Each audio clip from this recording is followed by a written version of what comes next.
शंकर के मंदिर में प्रतिदिन जाने वाले को और एक और चीज अपने स्मरण में रहे, अगर शिव के मंदिर नहीं जा सकते तो अपने घर में जो शिवलिंग है उस पर जल चढ़ाओ।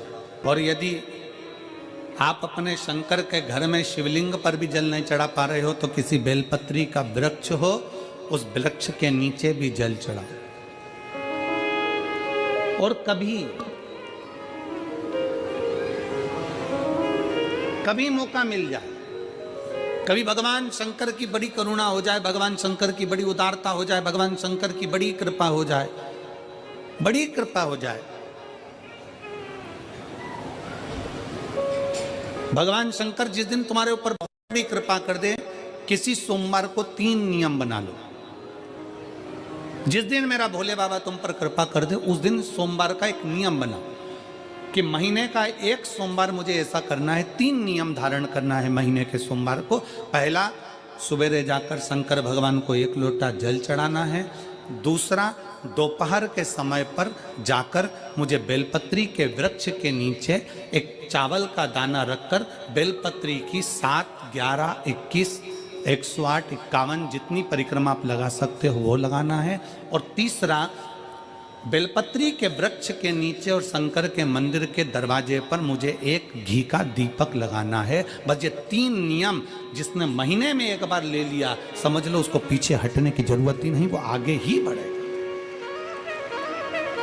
महीने के किसी एक सोमवार का ऐसा नियम बना लो कि मुझे 3 नियम धारण करना है महीने के किसी भी एक सोमवार को। हम ये नहीं कहेंगे कि तुम सोमवार 5 पढ़ रहे हैं तो 5 को करो, 4 पढ़ रहे हैं तो 4 को करो, 3 पढ़ रहे हैं तो 3 को करो।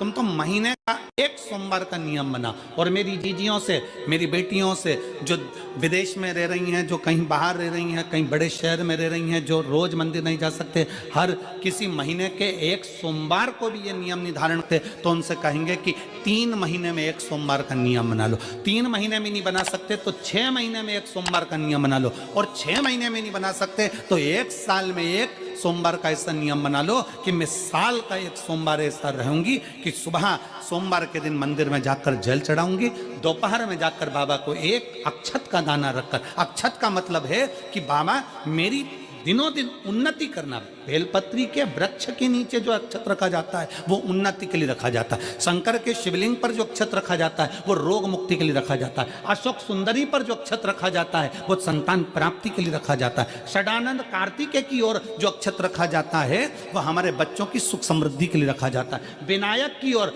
गणेश जी की ओर जो अक्षत रखा जाता है वो हमारे घर में कोई मंगल कार्य आ जाए उसके लिए रखा जाता है। और जो पीठिका होती है जिसपे शिवलिंग रखा होता है, पार्वती जी का हस्तकमल, उस पर अक्षत रखा जाता है तो नारी के अखंड सौभाग्य के लिए रखा जाता है। अक्षत रखने का भी तरीका है।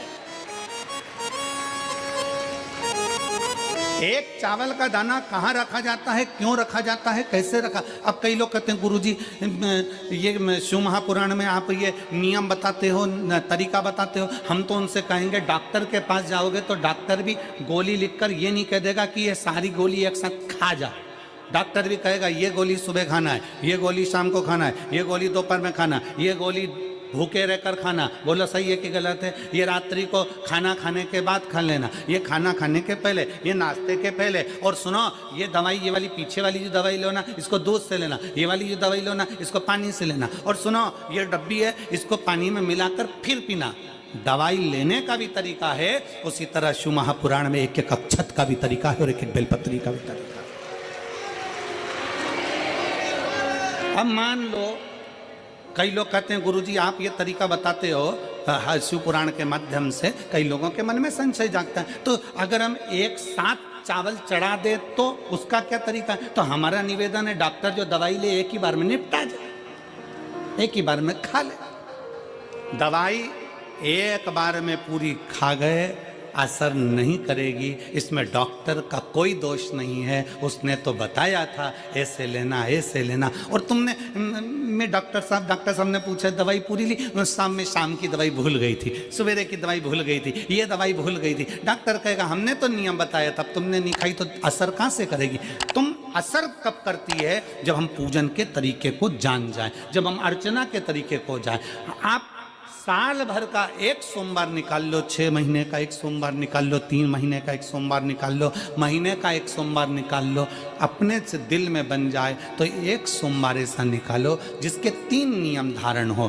पहला, उसी सोमवार जिसको कर रहे हो उस दिन सुबह जल चढ़ाना।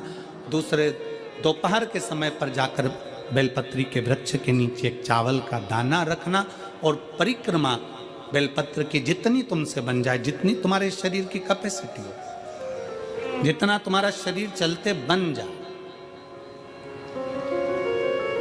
हम तो ये भी नहीं कहते कि तुम भूखे रहकर भगवान का भजन करो, हम कभी नहीं कहते।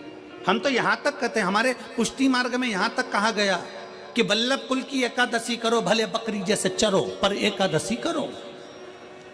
हम तो यहां तक कहते हैं कि बहुत समय से कल मेरी एकादशी है, एकादशी है, एकादशी है, एकादशी है, पूरे घर को हिलाकर रख दिया, एकादशी है, एकादशी, एकादशी है। बहू टेंशन में, बेटा डिप्रेशन में, पति पपीता ला ला के, सेव फल ला ला के, मूंगफली का दाना ला ला के, काजू कतली ला ला के, सेव फल ला ला के, और सारा सामान, साबूदाना और खिचड़ी और ना चिप्स ना जाने क्या क्या ला ला के, बेचारा पति एकादशी आती है वो नौमी से चिंता में पड़ जाता है।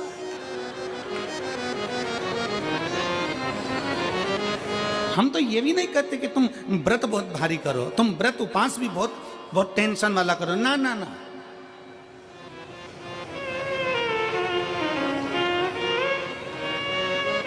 अपने को व्रत उपास भी इतना बहुत भूखे रह रहे हो, बहुत प्यासे रह रहे हो, और मालूम पड़े कि भगवान हमें मिलेगा, भगवान हमें मिलेगा। भगवान कहता है कि देख भाई, मैं भी भूखा नहीं रहता, तू भी भूखा मत रहे, मैं भी चकाचक रहता हूँ, तू भी चकाचक रहे, मैं भी अपने। और भगवान शंकर तो ये भी कहते हैं कि अपना परिवार भी मत छोड़ो। मेरे पास में पार्वती भी, एक ही देवता है जो विद फैमिली मंदिर में बैठता है। शंकर जी हैं तो पार्वती जी है, तो गणेश जी हैं, तो कार्तिकेय जी हैं, तो नंदी है, सब मंदिर के अंदर चाहिए। शंकर भगवान अपने पूरे परिवार के साथ। शंकर जी तो ये कहते हैं अकेले तुम क्यों रहते हो। शिव जी की एक बात अपने ध्यान में रखना, कितनी सुंदर बात है शंकर भगवान की, बहुत ध्यान में रखिएगा।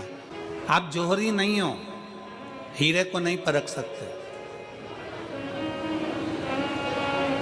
हम भी जौहरी नहीं है, हम हीरा को नहीं समझ सकते। पर भगवान शंकर ने पृथ्वी पर जिसको जन्म दिया उसको जौहरी बनाकर पैदा किया है, उसको जौहरी बनाकर भेजा है कि आप भले हीरा को न समझो चलेगा, पर अपने नज़दीक में कोई दुखी है तो उसकी पीड़ा को जरूर समझना। भगवान शंकर कहते हैं उसकी पीड़ा का स्मरण